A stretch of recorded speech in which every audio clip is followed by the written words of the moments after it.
அனைவருக்கும் வணக்கம். இன்றைக்கி இந்த வீடியோவில் அக்ஷய திருதியை 2025ஆம் ஆண்டு எந்த நாளன்று வருகிறது, எவ்வளவு நேரம் இருக்கின்றது, இந்த அக்ஷய திருதியை வருகின்ற நேரத்தில் என்னென்ன பொருட்கள் வாங்க வேண்டும், எந்தெந்த பொருட்களை தானம் செய்ய வேண்டும், எந்தெந்த பொருட்களை தானம் செய்யக்கூடாது என்பதை பற்றிய முழு விளக்கத்தை இந்த வீடியோவில் சொல்ல இருக்கிறேன். இந்த வீடியோவை யாருமே ஸ்கிப் பண்ணாதீங்க. ஸ்கிப் பண்ணிங்கன்னா என்னோட முழுமையான கருத்துக்கள் உங்களை சேராது. வாங்க வீடியோக்குள்ளே போகலாம். அக்ஷய திருதியை இந்துக்களுக்கு மிகவும் முக்கியமான நாள். சித்திரை மாதம் வளர்பிறை திருதியை தினத்தில் அக்ஷய திருதியை கொண்டாடப்படுகின்றது. அன்று செய்யப்படும் தானங்கள் நிலையான பலன்களை தரும் என்பது நம்பிக்கை. தங்கம் வாங்கவும் இது மிகவும் சிறந்த நாள். அது குறிப்பிட்ட நேரத்தில் தங்கம் வாங்கினால் மகாலட்சுமி தேவியை வழிபடுவதால் செல்வம் பெருகும் என்று ஐதீகம் உள்ளது. இந்துக்களுக்கு அக்ஷய திருதியை மிகவும் முக்கியமான நாள். வைசாக மாதம் எனப்படும் சித்திரை மாதத்தில் வரும் வளர்பிறை திருதியை தினத்தை அக்ஷய திருதியை தினமாக கொண்டாடுகின்றோம். அக்ஷய என்ற சொல்லுக்கு அல்ல அல்ல குறையாமல் பெருகுவது என்று பொருளாகும். இந்த நாளில் வாங்கும் மங்கள பொருட்கள், செய்யப்படும் தானங்கள் பல மடங்காக பெருகும் என்பது நம்பிக்கை. இந்த ஆண்டு அக்ஷய திருதியை ஏப்ரல் மாதம் 30ஆம் தேதியன்று புதன்கிழமை கொண்டாடப்படுகிறது. பொன் கிடைத்தாலும் புதன் கிடைக்காது என்பார்கள்.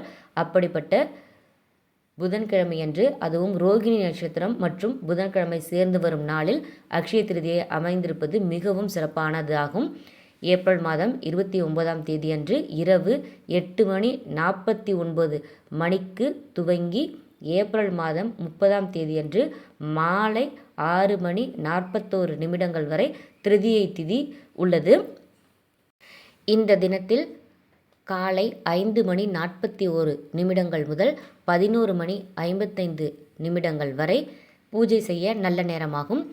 தங்கம் வாங்க ஏப்ரல் மாதம் 29ஆம் தேதியன்று மாலை 7 மணி முதல் ஏப்ரல் 30ஆம் தேதி மதியம் 2:12 வரை நல்ல நேரமாகும். இந்த நாளில் செய்யும் தானமும் இந்த நேரத்தில் நீங்கள் செய்யும் பொழுது உங்களுக்கு அது பல மடங்காக பெருகும். நீங்கள் செய்யும் தர்மமும் பல மடங்காக பெருகும். தங்கம் வாங்கினால் வீட்டில் செல்வம் பெருகும் என்பது நம்பிக்கை. எனவே இந்த நாளில் நீங்கள் பூஜை, யாகம், பித்ரு தர்ப்பணம், தானம் போன்ற ஆன்மீக செயல்கள் செய்வது உங்களுக்கு என்றென்றும் பலனை தரும்.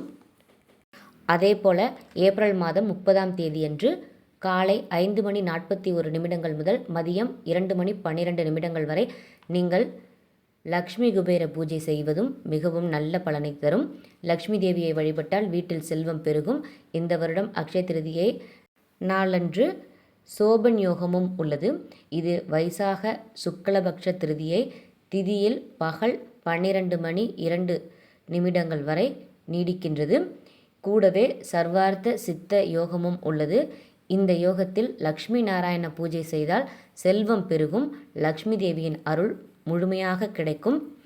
எனவே இந்த வருடம் அக்ஷய திருதியை அன்று லக்ஷ்மி குபேர பூஜை, ஏழைகளுக்கு தானம் செய்தல், புதிய தொழில் தொடங்குதல், வீடு மனை வாங்குவது, தங்கம் வாங்கினால் உங்கள் வீட்டில் செல்வம் பெருகி கொண்டே இருக்கும்.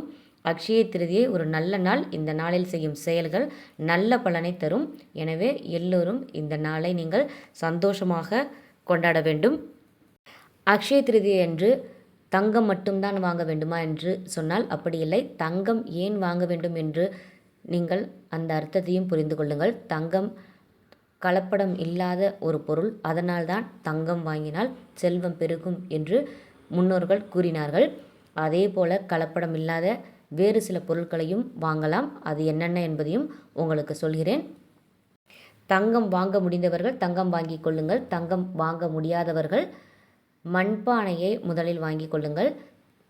மண்பானை என்பது பூமியின் அடையாளமாக கருதப்படுகிறது. இது பூமி தாயின் ஆசீர்வாதத்தை நமக்கு பெற்றுத்தரும். அடுத்த பொருள் என்னவென்றால் துளசி செடி. துளசி செடியில் லக்ஷ்மி தேவி வாசம் செய்கிறார்கள். வீட்டில் ஆரோக்கியமான துளசி செடி இருந்தால் வீட்டில் உள்ள அனைவரும் ஆரோக்கியமாக இருப்பார்கள். மேலும் இது வெற்றி மற்றும் செழிப்பை தரும் என்று ஐதீகமாக உள்ளது. அடுத்ததாக கல்உப்பு. கல்உப்பு ஒரு சுத்திகரிப்பு பொருளாகும். இது எதிர்மறை ஆற்றலை நீக்கும். எனவே எதிர்மறை எண்ணங்களை விரட்ட மக்கள் இந்த நாளில் கல்உப்பை வாங்க வேண்டும் என்றும் பெரியவர்கள் அறிவுறுத்தியிருக்கிறார்கள். அது மட்டுமின்றி பக்தர்கள் விஷ்ணு மற்றும் லக்ஷ்மி தேவியை பழங்கள், பூக்கள், இனிப்புகள் மற்றும் துளசி இலையை கொண்டு வழிபாடு செய்ய வேண்டும் என்றும் மற்றும் வீடுகளில் சிறப்பான ஹோமங்கள் செய்வது நல்ல பலனை தரும். அதே போல் இந்த புதன் கிழமையன்று அக்ஷய திருதியை வருவதால் புதன் பகவானுக்குரிய பொருட்களான வெள்ளை சர்க்கரை, வெள்ளை தாமரை, மல்லிகைப்பூ போன்ற வெள்ளை நிற பொருட்களை வாங்குவது புத பகவானின் அருளை உங்களுக்கு பெற்றுத்தரும்.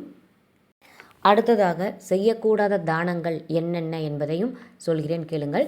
அக்ஷய திருதியன்று தானம் செய்ய வேண்டும் என்றும் சொல்கிறீர்கள், தானம் செய்யக்கூடாது என்றும் சொல்கிறீர்கள். இது என்ன அப்படின்னு நீங்கள் கேட்பீங்க. அக்ஷய திருதி என்பது செல்வம் மற்றும் அதிர்ஷ்டத்தை பெருக்குவதற்கான நாளாகும். அன்று சில பொருட்களை தானம் செய்வது அதிர்ஷ்டத்தை தரும் என்றாலும் சிலவற்றை தானம் செய்தால் துரதிர்ஷ்டம் வந்து சேரும். அந்த பொருட்களை தானம் செய்தால் வீட்டில் செல்வம் குறைந்து லக்ஷ்மி தேவியின் கோபத்திற்கு ஆளாக வேண்டியதாக இருக்கும். ஒரு சிலர் அக்ஷய திருதியை அன்று நம் வீட்டில் இந்த பொருள் தேவையில்லை, இதை மற்றவர்களுக்கு கொடுத்து விடலாம் என்று ஒரு சில பொருட்களை கொடுப்பார்கள். அதில் உடைந்த பொருட்கள் நீங்கள் தானம் செய்வது மிகவும் துரதிர்ஷ்டத்தை உங்களுக்கு பெற்றுத்தரும். உடைந்த பொருட்களை தானம் செய்வது நல்லதல்ல. குறிப்பாக அக்ஷய திருதியை அன்று அப்படி செய்தால் வீட்டில் கெட்ட சக்தி உலாவரும், நஷ்டம் ஏற்படும், வளர்ச்சி இருக்காது. இரண்டாவதாக பால். வாஸ்துப்படி அக்ஷய திருதியை அன்று பால் தானம் செய்தால் லக்ஷ்மி தேவி வீட்டிலிருந்து சென்று விடுவார், வீட்டில் செல்வம் குறைந்துவிடும் என்றும் கூறப்பட்டுள்ளது.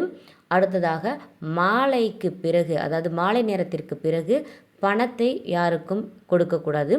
அக்ஷய திருதியை அன்று மாலையில் பணத்தை கொடுக்கல் வாங்கல் நீங்கள் செய்யக்கூடாது. அப்படி செய்தால் பணம் நஷ்டம் ஏற்படும், வாழ்க்கையில் நிலையான வருமானம் இருக்காது. அதே போல் அக்ஷய திருதியை அன்று கூர்மையான பொருட்களை தானம் செய்தால் குடும்பத்தில் சண்டை வரும், அன்புக்குரியவர்களுக்கிடையே கருத்து வேறுபாடு ஏற்படும், ஒற்றுமை இருக்காது. அதே போல் அக்ஷய திருதியை அன்று கெட்ட வார்த்தைகள் பேசக்கூடாது, யாருடனும் சண்டை போடக்கூடாது, பொய் சொல்லக்கூடாது, கெட்ட எண்ணங்கள் இருக்கக்கூடாது. அதோடு இந்த உடைந்த பொருட்கள் மற்றும் பால் மற்றும் கூர்மையான பொருட்களை தானம் செய்யக்கூடாது. எனவே இப்போது நான் சொன்னவற்றை தவிர்த்துவிட்டு நீங்கள் தானம் செய்வதாக இருந்தால் ஏழைகளுக்கு உணவு வாங்கி கொடுக்கலாம், துணிமணிகள் வாங்கி கொடுக்கலாம், புத்தகம் வாங்கி கொடுக்கலாம். எது கொடுத்தாலும் நீங்கள் மனதார கொடுக்க வேண்டும். அதே போல் கடன் வாங்கி எந்த ஒரு பொருளையும் நீங்கள் தானம் செய்யக்கூடாது. அக்ஷய திருதியன்று நீங்கள் செய்யும் தானம் தர்மங்கள் பல மடங்காக உங்களுக்கு திரும்ப கிடைக்கும். அதே போல் நீங்கள் கடன் வாங்கினாலும் அது பல மடங்காக உங்களுக்கு பெருகும். எனவே அக்ஷய திருதியை அன்று கடன் வாங்காதீர்கள். இந்த வீடியோ உங்களுக்கு பயனுள்ளதாக இருந்தால், இந்த வீடியோ உங்களுக்கு பிடிச்சிருந்தால் இந்த வீடியோவை உங்கள் ஃப்ரெண்ட்ஸ் அண்ட் ரிலேட்டிவ்ஸோட ஷேர் பண்ணிக்கோங்க. சேனல் சப்ஸ்கிரைப் பண்ண மறக்காதீங்க. நன்றி, வணக்கம். வாழ்க வையகம், வாழ்க வளமுடன். மீண்டும் ஒரு நல்ல பதிவில் சந்திக்கலாம்.